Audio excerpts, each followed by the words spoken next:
Good afternoon and welcome to today's Me RIT webinar, part of a series created exclusively for RIT alumni. I'm Lydia Palmer, Senior Director of Marketing and Communications in the Division of Development and Alumni Relations, and I am your moderator for today's webinar. Before we begin, we want to take a moment to ensure that everyone is ready and familiar with the presentation tools. And please do let us know if you are having any kind of audio problems, because we are working with a remote presenter as well as our presenter here in the room today, and we want to make sure that everyone is being heard. All participants in today's webinar have joined us in mute mode and cannot be heard during the presentation. However, we encourage participation, so submit your questions at any time by entering them in the chat box. The chat box can be opened by clicking on the chat icon at the right of your Livestorm window. We will make every effort to address all comments and questions throughout the webinar.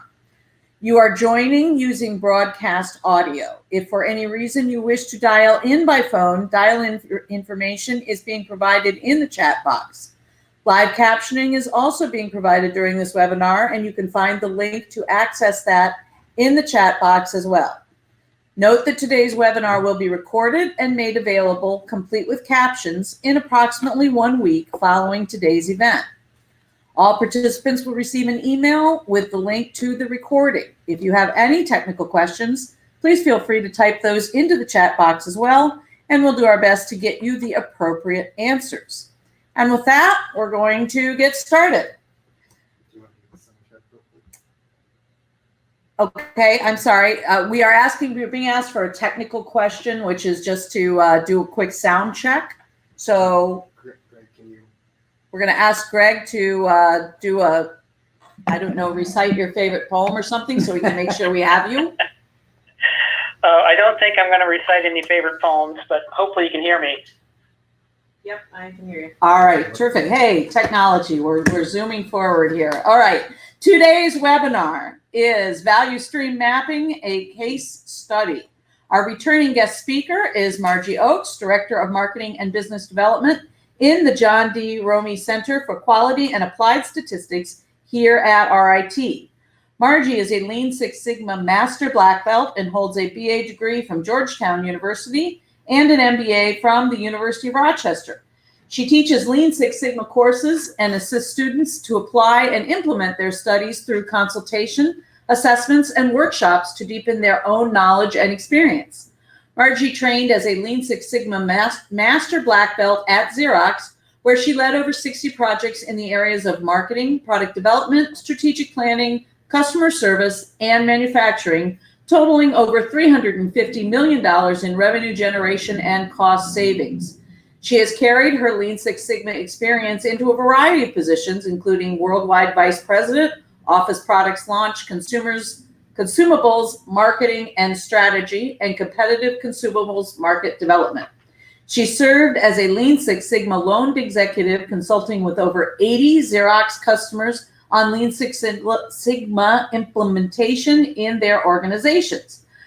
Margi is being joined, yay, we do have him on the phone. Margi is being joined by RIT alumnus Greg Parlee, who smartly put his hand into the digital air to have his real-world case study done after our presentation in June.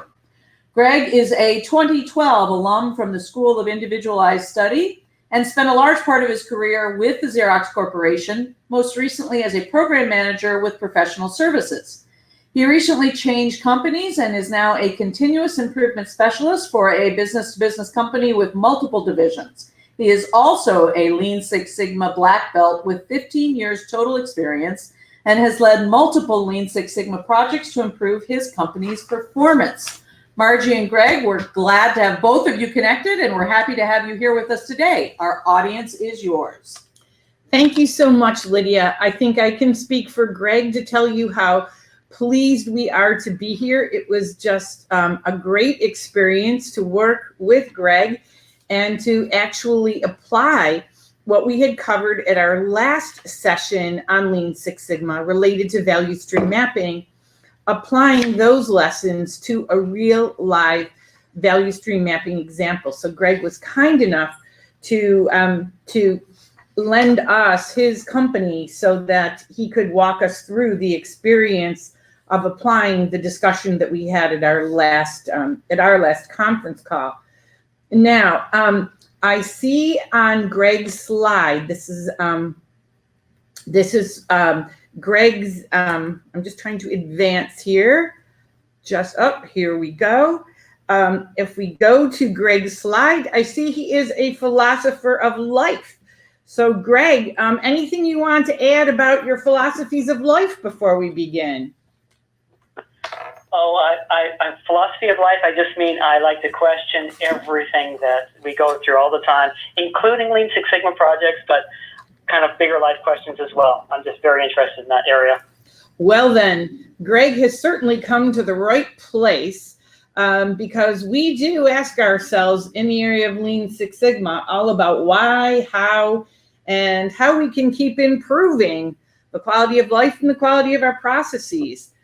So if we advance to our fourth slide, the last time we talked about value stream mapping, we wanted to ensure that the alumni who called in this morning, I should say, are getting tangible results from value stream mapping experiences, and hearing from someone who has put this practice into play, what changes did occur from such an effort? How difficult was it? And how did Greg get started on this? So I will just advance to our time together, and then Greg and I will start to talk, and we'll be happy to entertain any questions you have as Greg tells us how the application of value stream mapping went in his organization. So I am so pleased that Greg took us up on the offer to provide a real life case study of value stream mapping, or what we like to call VSM. We will do a very quick review for those of you who might not have been on our first call, and then we'll talk about how you might take this step into your own organization. So moving along, our mission today was to stamp out waste. We wanted to take one courageous RIT alum and ask that alumni member to attack waste in all of its heinous forms. We are here to stamp out waste and to work with Greg, our loyal super agent, who will take us through his experience of creating a value stream map and share with us all of the learnings that he has had. So I have to invite one more person to our conversation. He's silent, but he can be very, very deadly. His name is Tim Wood, VP. Tim Wood, VP is the acronym for the 9 forms of waste that we teach here at RIT, and we provide tools on how to identify the 9 forms of waste that you see listed here. So I'm sure that Greg will talk to us today about some wastes that he encountered in terms of over-processing or waiting, or maybe even transportation. But we know from our prior conversation that Tim Wood VP is always present whenever we like to get inside of breaking up waste and eliminating it in all its forms. So what we talk about in terms of value stream mapping is that value stream mapping is a lean technique. As you might recall, lean is the elimination of all forms of waste. Six Sigma is in specific eliminating the waste of variation. So we're going to be using a lean tool today, if you follow any of the literature or the current buzz that's out in the world. And here at RIT, we teach lean techniques in addition to our real core messaging around Lean Six Sigma, our yellow, green, and black belts. And I might just remind you that this term of value stream mapping originated at Toyota. It was called Material and Information Flow Mapping, or what they would call MIFA. Now, our customers, our clients, and our alumni use value stream mapping both to look at the current state and then to map out what should be the future state from the lessons that they learned from the current stream value map. Now, very quickly, the way that we engage in value stream mapping, and I'll ask Greg to jump in here and comment on his experience getting started, but we tell our clients that we want them to walk the value stream, to walk what we call the Gemba, assemble a team, and discuss the reason for doing the value stream map, and then to start charting out the steps, the time required, and the throughput of information and product in the value stream, complete the mapping, gather any missing data, and then decide how to best attack the sources of waste. And I can tell you from the work that we've done with our clients and with alumni that we have seen a large benefit from value stream mapping. We have saved companies hundreds of thousands of dollars just this year alone in terms of working with us on value stream mapping. So Greg, I might ask you, any lessons or comments you want to make about how you got started as you mapped your value stream? Oh, well, that's a great question for me, because when we first started this project, our issue was, we did our traditional process map, we did a SIPOC, traditional Lean Six Sigma tools, and we hadn't done a value stream map. And so what I learned is the value stream map gives us a different perspective of the process that you don't normally get from, you don't normally get from a process map or a SIPOC. So that was kind of big for me. Also, you mentioned walking the Gemba. This is a team effort thing. And so that's kind of an important piece of this, that you need a team of people to kind of look at this, not the supervisor necessarily alone, not the operations manager necessarily alone, but kind of a team that kind of looks at this process. Excellent.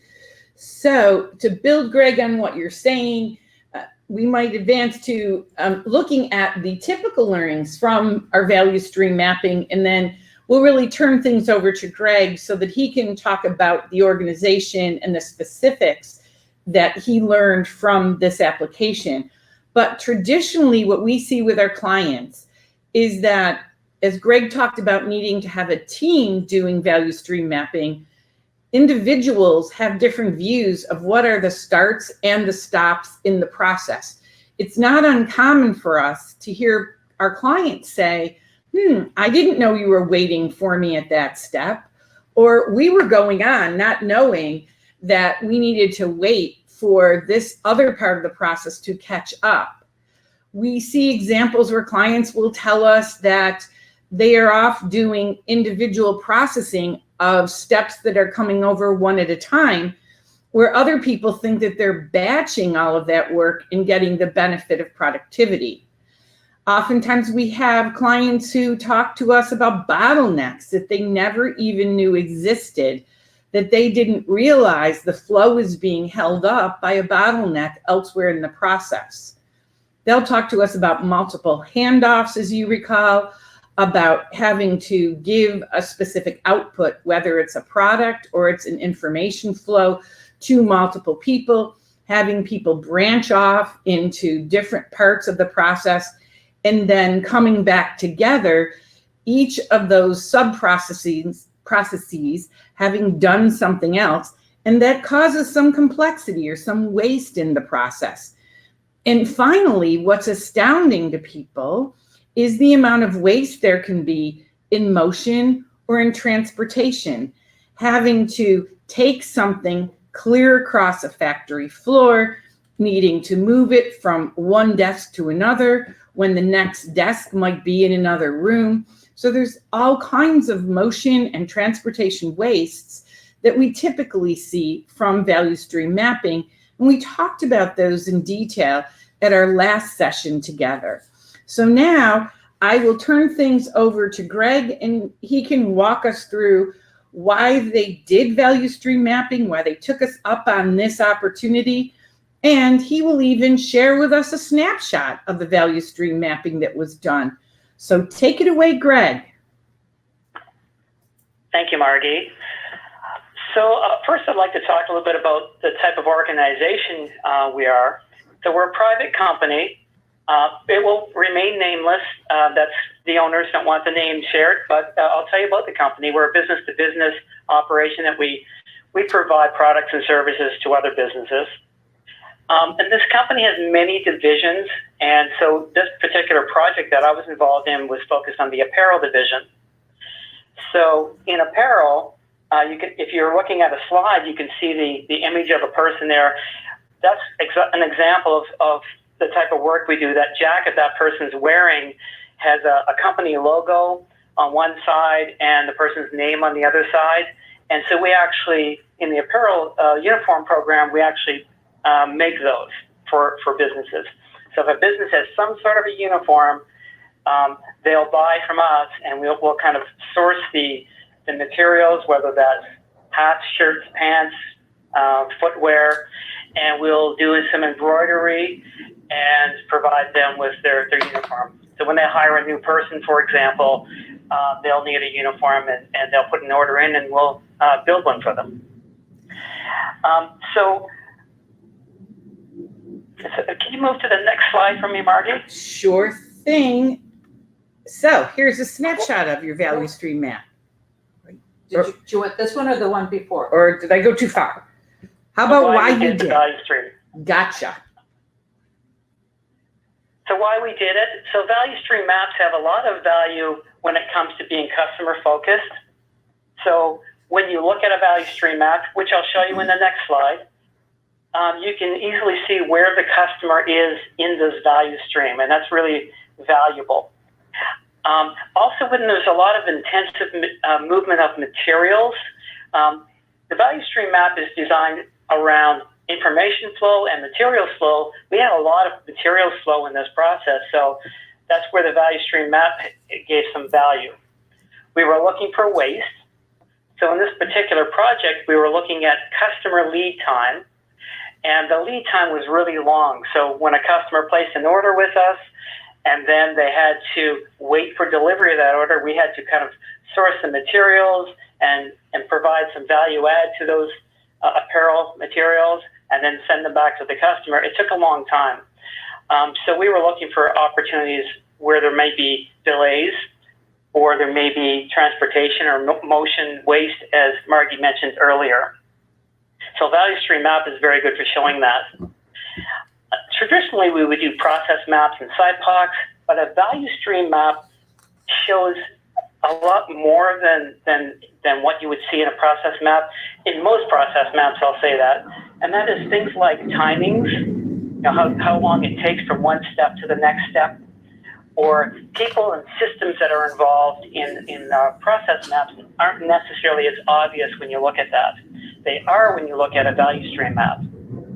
And the last point I wanted to make about value stream maps is when you're trying to convince your stakeholders of making a change or convince them of something about the process, the value stream map is really great because it's like one graphic, and it's fairly easy to understand what's going on. You can show your stakeholders this.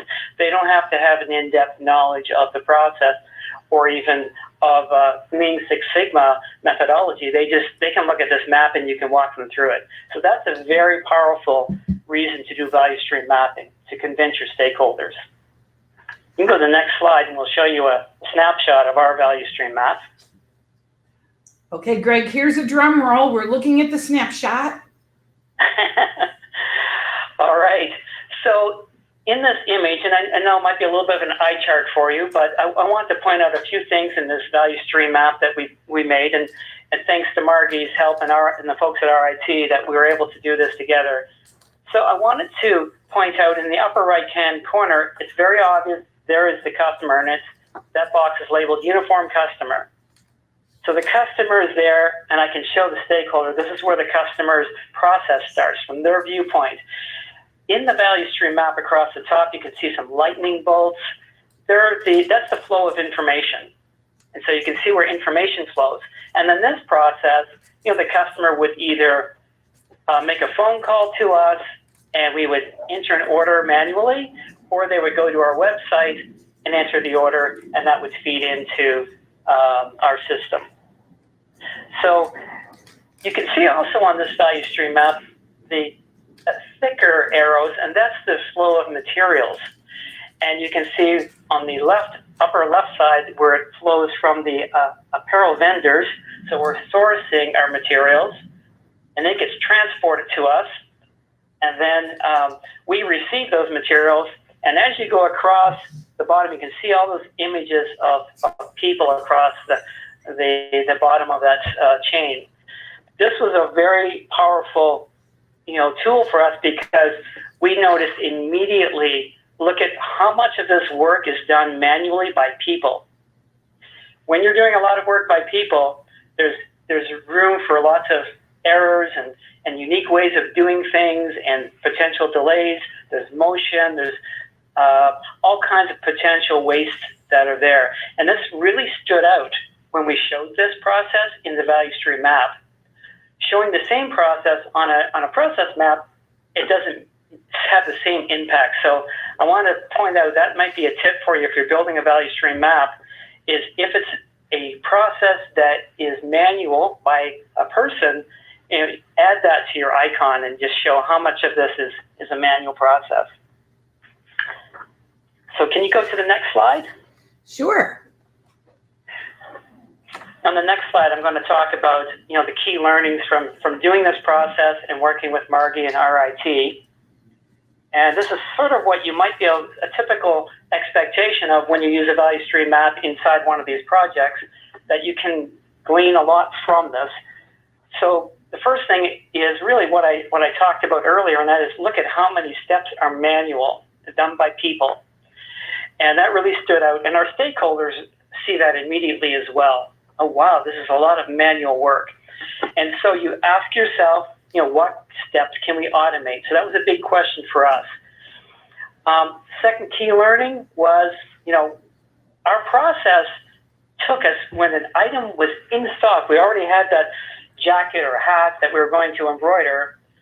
When it was in stock, it took us about 6.1 days to ship out to the customer. When it was not in stock, it took us 25.7 days. On the bottom of the value stream map, it's very difficult to see it on the screen, I'm sure, but we actually have put in there all of the steps, all the time it took to do each step, and the delay in between them. So once you add them all up, it becomes very obvious where your delays are, so where there's customer wait time. And about those delays, ask yourself that question, like, is this really necessary? And in fact, that's what I have on the slide. Is it truly necessary to have that delay? And the answer often, from the people in the process will be yes, it's there for a reason. But if you ask it in a different way, and perhaps you might say, what can we do to eliminate or reduce the delay? The answer might be a little bit different. So I think that's an important question about those delays, is they may not be necessary, although I'm sure sometime they were put there for a reason. Also, you can see on this value stream map, we noticed that we have a two-step shipping process, which means that the product is all finished and ready for the customer. We move it to one step of shipping where we do some shipping work, and then we physically move the box to a different department where they ship it out to the customer. And there's two steps there, and it became immediately apparent when we built this value stream map. Wow, there's two steps there. Why are we doing that? It's not so obvious when you look at your processes with different tools. Again, a good value and value stream map there. And in fact, there's lots of steps we think we may be able to combine. And the last thing I wanted to point out that we kind of learned from this value stream map process is that there is a customer value add time. Added all of that up. And then what we did was we said, what percent of the time is the customer waiting of the entire time? And it's really interesting that for the wait time that we have in the process, only 1.4% of that entire time, is really value added that the customer, would pay for. So all of the rest of the time was delay. And that was shocking to us. And I understand that, it's not unusual to see that in the process, but that really helped and got the attention of our stakeholders, that so much of our process was, wait time. Can you go to the next slide? Here we are. Okay. So the next slide, I just really am going to give you the project results, and we got great results from this project, the value stream map being a part of it. So I could talk forever about the great results, but I'm going to try to keep this really brief. So the first big thing we found out was, the value stream map showed us, when we had an item that was not in stock when the customer ordered it, there's huge delay. And when it was in stock, there was, not so much of a delay. So we kind of focused in that area. We thought that was a big opportunity for improvement. What we did was we implemented a new way to decide how much inventory we should stock and, when we should stock it and at what levels. And when we did that, our average lead time went from 15.3 days down to 6.6. We had a target of being less than 8 days. And so we met our target, and we did this over the course of 3 months. It was fairly quick. And so that was a huge savings for us. We think that we can even do better than that, but this is where we are today. We're at 6.6 days from 15.3. Big change. We also noticed that we have an opportunity for this robotic process automation. Some of you on this call may be familiar with what RPA is, but if you're not, it's basically when you have something in a computer screen, let's say, that somebody's manually typing into another system, you can have this process where it actually goes and captures your kind of what the human would be doing on the screen and automating that and moving it from one system to another. And that will save us another 1.5 days. And we're actually working on that now. That's not implemented yet, but that will give us another 1.5 days. That was another big learning for us. The two-step shipping process. Well, we're planning a reorganization of how we do this now, and we're going to be actually moving the people into that department so that we can change that to a one-step shipping process. That's going to save us another day. So together, what we learned is from all of this work and these changes that when we're finished, we've already done a big savings of days. We're going to have a total of about 11 days where we will be able to collect revenue sooner, which was a big savings for us. And one last thing I want to say, kind of in a summary of our project results, and this is a little bit of testimonial from the people in the process.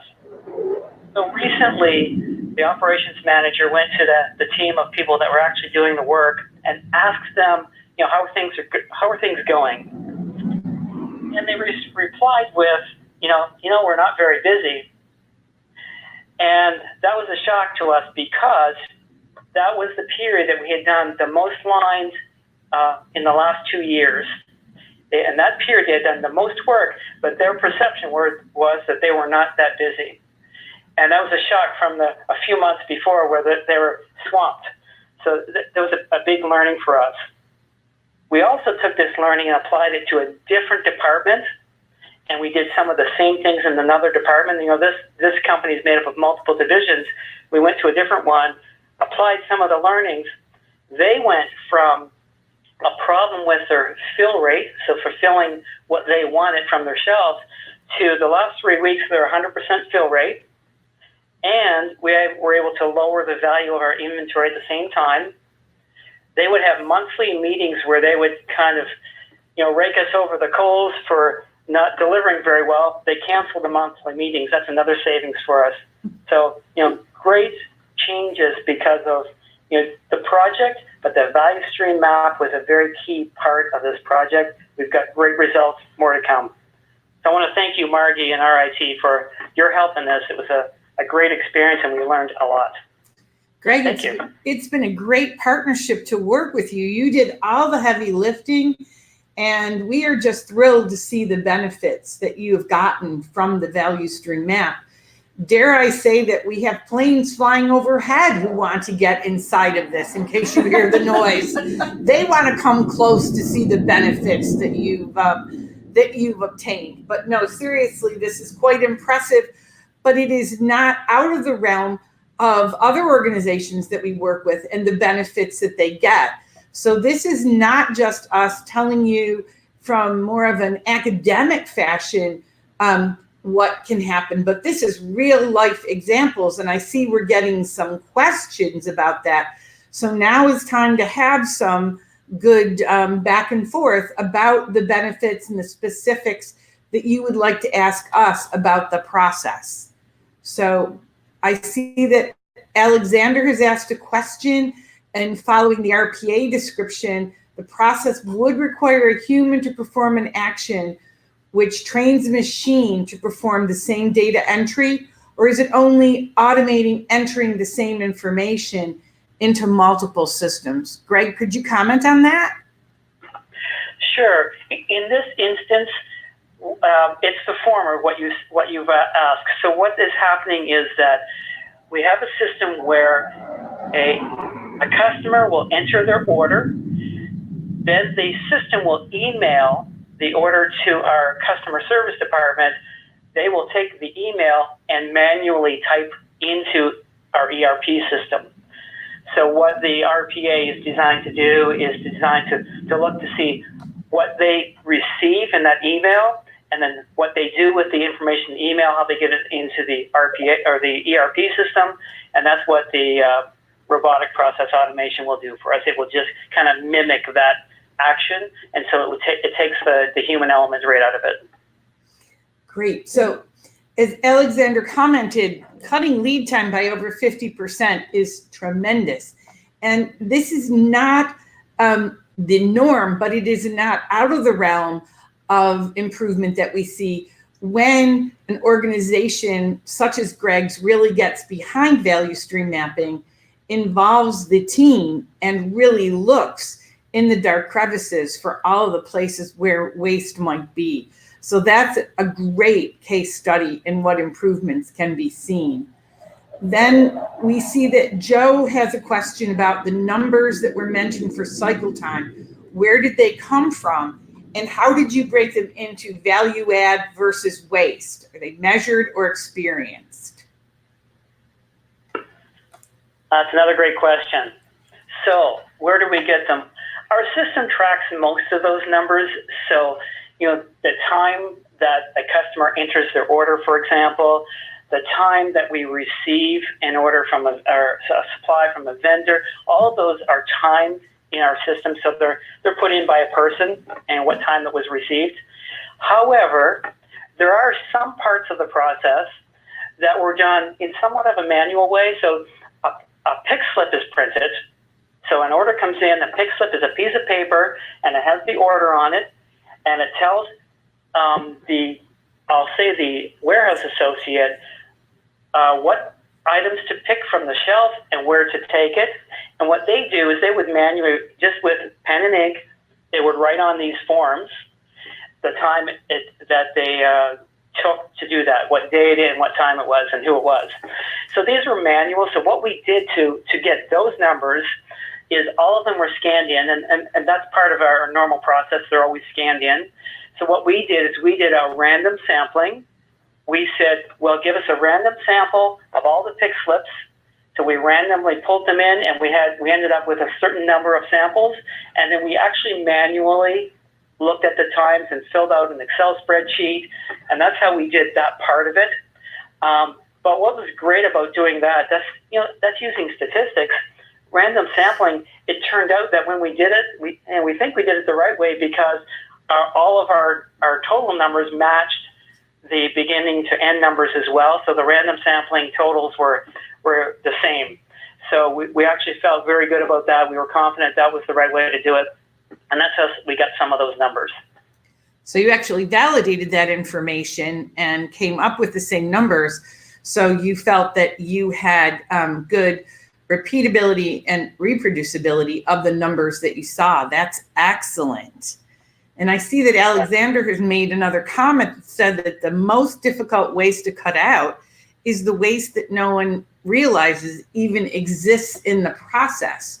So, Greg, can you talk a little bit about how you got your organization enthused and interested to begin a value stream mapping journey? Because oftentimes that first step is the hardest. Well, I will say that I think that, I spent a lot of time at Xerox, which is a very large company, lots of stuff going on. Well, the company I'm with now is a much smaller company, so I think I had a little bit of an advantage in the smaller company. There are fewer stakeholders, and there are fewer people in the continuous improvement area. So it kind of, there's just two of us that are kind of experts in this, so they listen to us. So that was kind of one advantage we have. And the other piece I will say to get people to listen is exactly what we're doing is a value stream map is a graphic. If you can do the value stream map, ask people questions, get the information you need, and show this graphic to stakeholders, it's much easier for them to understand and be able to make decisions from that. Absolutely. You really get some great buy-in. I just had an experience yesterday. We were with a client talking about value stream mapping, and the head of the organization here in Rochester was not negative, but not entirely bought into having to do value stream mapping. And when his leadership team and some of their direct reports were in the room talking about why they needed to do this, they almost spontaneously started doing a rudimentary value stream map and identifying sources of wastes just by all being together in the room at the same time. So the power of using the tool on a more structured basis, we could see could really benefit their efforts. And yet there was a little bit of reluctance to get started and take time out of their busy days to make this happen. And we've also seen clients who've used value stream mapping in similar, more manufacturing operations. We've seen value stream mapping done in medical institutions, in banks and financial institutions, in telebusiness centers. So we've seen a wide application of the tool among the clients that we serve here at the Center for Quality and Applied Statistics. So it works great for manufacturing, but it doesn't have to be done just in manufacturing. And so there's a question from Alexander about instances of resistance to change in the existing process. Were there any of those instances? And asking about the data that demonstrated potential reductions in cycle time. Would this be convincing to members of leadership and stakeholders and individuals doing the work who might be more hesitant? So when people see the data, Greg, were there different groups of stakeholders who were more resistant or more hesitant than others? Yes, and I think that's kind of expected when there's a big change coming. So what we did that I think really helped is one of the changes we made was these new reorder points. And so the way we did it is we said, okay, well, let's just do changing the reorder points of just 200 items. We're just going to start with a few. Let's see how that works out. Well, it worked out very well for those 200 items. And so they saw an immediate opportunity and said, well, let's do it another 400 this time. We did the 400 and the results were kind of obvious in it that this was really going to make a great change for us. So that's one way of kind of piloting something to see if it works. There's all kinds of other ways of getting buy-in, and in this case, though, that was the one that worked for us the best. The other one was getting people around the room together from all the different departments that were involved in this process and talking it through. They were all part of the project itself, and I think that made a big difference rather than doing some continuous improvement work and then presenting it to somebody. They were kind of part of it along the way.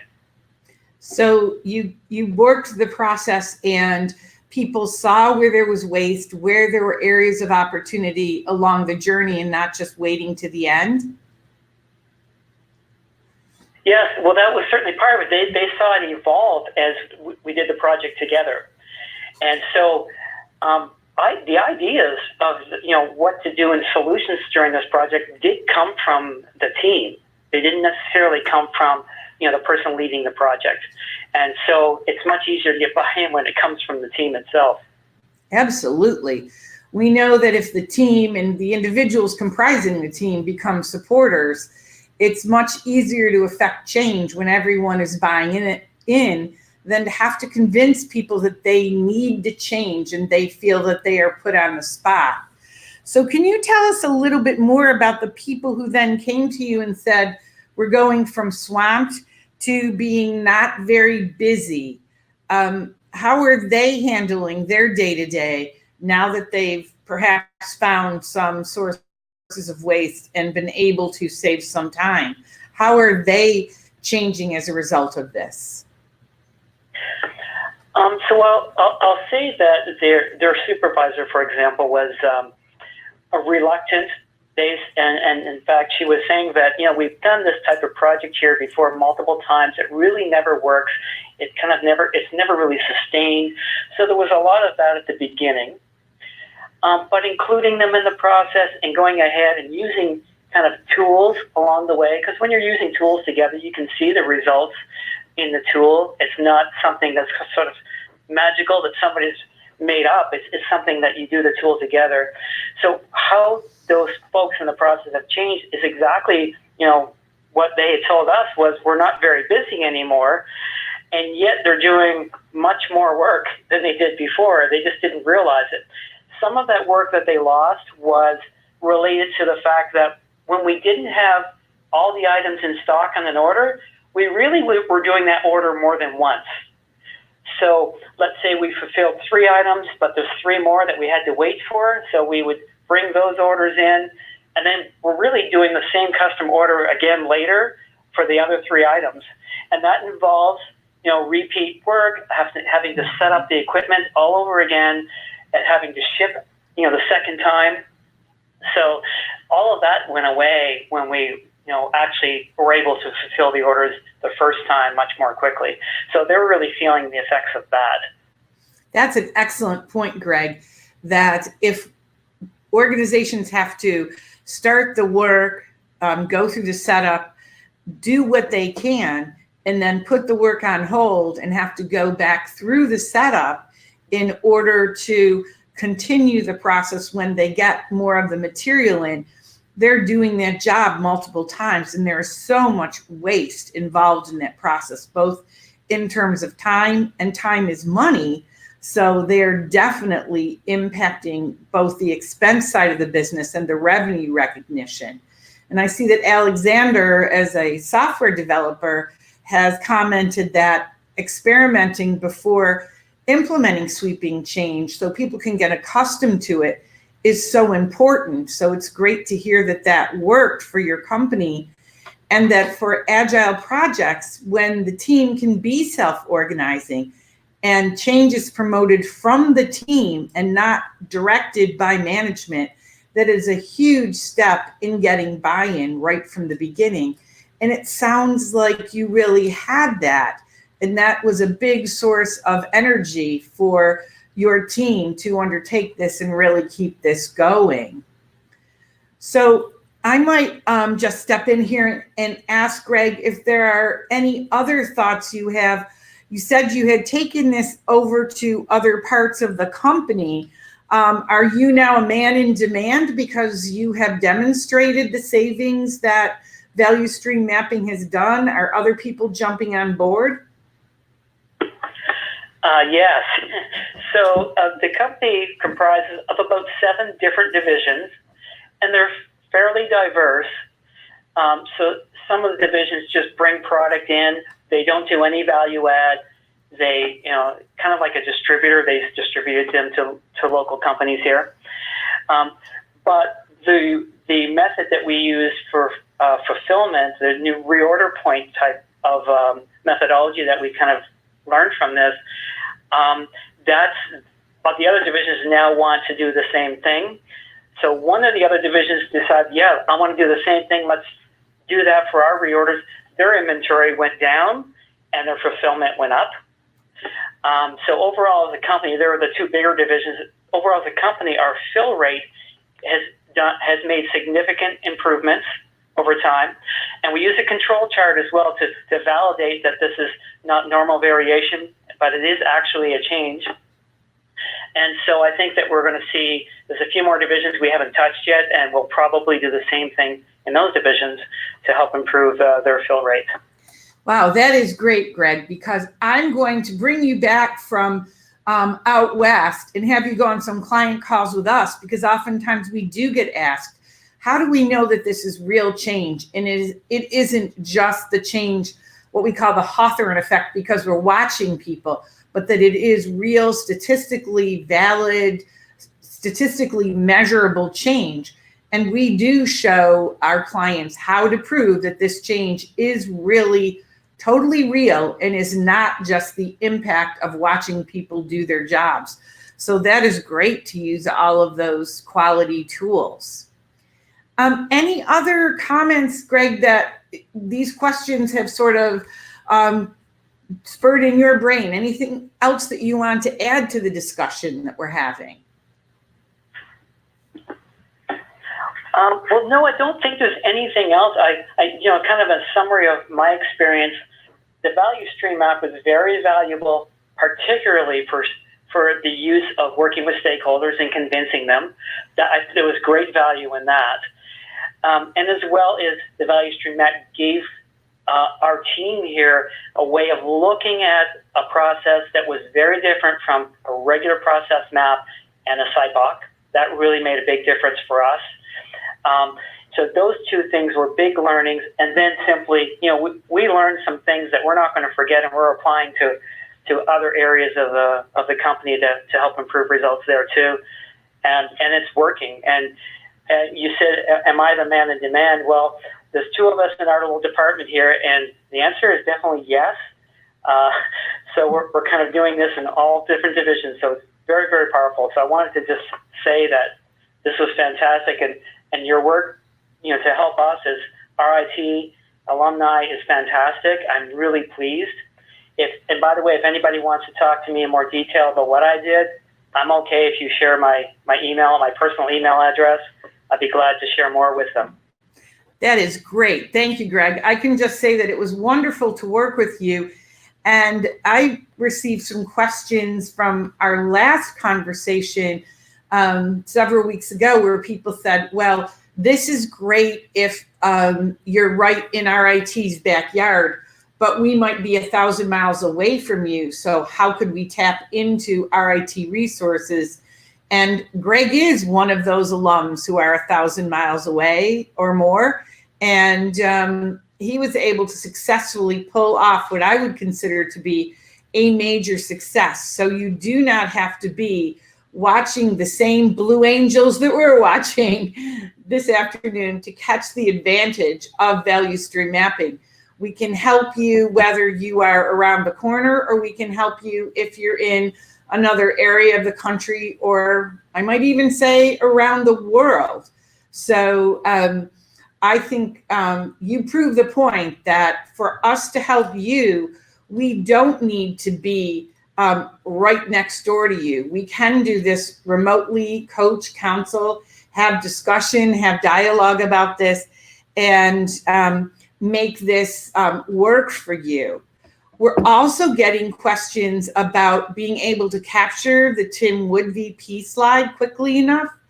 And we can make these slides available to you so that you can put Tim Wood up in your office and feel comfortable that you can look at him every day and think about all the waste that you're seeing and the different ways that you can eliminate it. So yes, we can share this information, and Greg has generously consented to sharing his contact information so that if you do want to talk to him more specifically about value stream mapping and his experience, he is, I know, more than happy to take advantage or have you take advantage of his experience. So with that, I'll just give you a quick reminder of when you might consider value stream mapping, because some people will say, oh, I think we're doing well now. I'm not sure that this is something we really need to do. And when I go to talk to accounts, I say, Do you go to the dentist every 6 months? Because if you do, you probably need to look at your value streams periodically. It might be that you think that you're out of capacity and you need to investigate that further. It might be that you think that the process that you are conducting may or may not be as efficient as is required. And oftentimes people will say, oh, don't worry, our process is pretty efficient. You're not going to find much here. And we're not going on a big hunt, but we live in a world of variation, and so waste is all around us. Oftentimes we will find people saying, you know, I know where there's waste in our process, and I have some ideas for improvement, but we're not listening at this moment in time. And so the value stream mapping process can give some credibility to the ideas that people have. Now, oftentimes we hear from management that organizations need to take down their expenses and the cost of conducting a specific process. And so it starts there, but everyone is involved in trying to reduce waste and take out cost. So we find that can be important fuel for value stream mapping.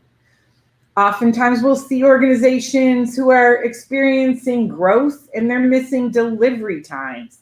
And so they're looking at ways that they could improve on being more specific and more reliable in their delivery times.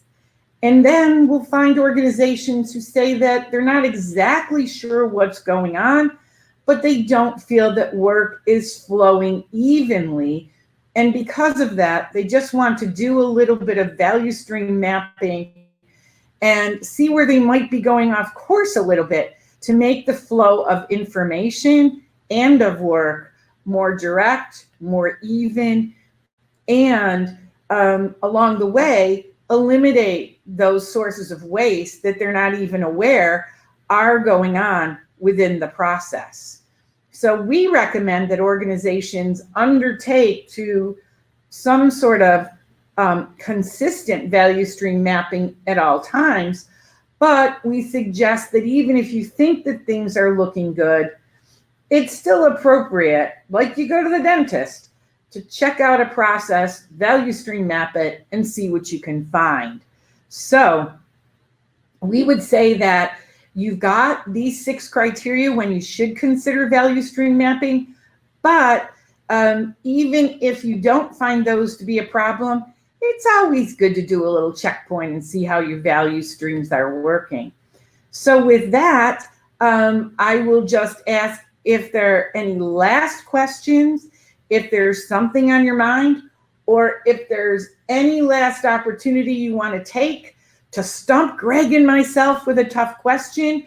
We're open in the last few minutes of this webinar. And as always, if you need to talk to us individually, I know Greg has volunteered, and we would volunteer as well here at RIT to talk to you specifically, no matter where you are, about how we might be able to help with value stream mapping. And Lydia is telling us that she will be making sure that the slides and Greg's contact information are available in the follow-up email. So we're definitely looking forward to talking to you. And I think we'll also share at the top of the chat box from today's webinar, you will also see a link to the John D. Romey Center for Quality and Applied Statistics. That has lots of information about the value stream mapping program, but you can also find contact information for Margi there and all sorts of other terrific information about the programs and such that the Romey Center offers. Thank you very much, Lydia. We have posted our current classes that are getting started up, because now's the time of year that people feel that itch to go back to school, but we're always welcome alumni to talk to us about custom needs or about dedicated needs that they might have for quality training. So I hope that you have found that this webinar part 2 has been very beneficial to not just hear what I have to say, but to hear what a practitioner has to say. And we really appreciate the time that you spent with us. And I'd like to thank Greg for his willingness to participate. You still with us, You're Greg? welcome. Thank you, Margie. Great. All right, terrific. Thanks so much. We can also take some additional questions. If you want to email them to ritalum@rit.edu, we will direct them to Margie or Greg. So there's a couple of different ways that you can get your questions, additional questions answered. As we mentioned, all participants will receive an email from us in about a week with a link to the recording for today's webinar. We will also include Margie's slides and Greg's contact information with that email. And I also will encourage people to go back into the RIT Alumni YouTube page, because you will find the recording from Margie's original value stream mapping webinar in that in our YouTube page, and you can dig a little deeper into that as well. So I want to thank Margie and Greg for joining us today and sharing your knowledge. We could probably say we want to thank the Thunderbirds for being here too, if any of you heard all of that going on. But please do join us on Wednesday, September 18th for our next Me RIT webinar, which is entitled Thinking, Drinking, and Anthropology. This is going to be a very interesting exploration of wine, both the product and the role that it plays in society and culture. We will be joined by Dr. Robert Uhlin, professor in the Department of Sociology and Anthropology in RIT's College of Liberal Arts, who also happens to be a recognized expert in wine and culture. And he does assure us that you do not need to be an expert to select a good bottle of wine. So I think you're going to learn a little bit more about that. Thank you all again for joining us today.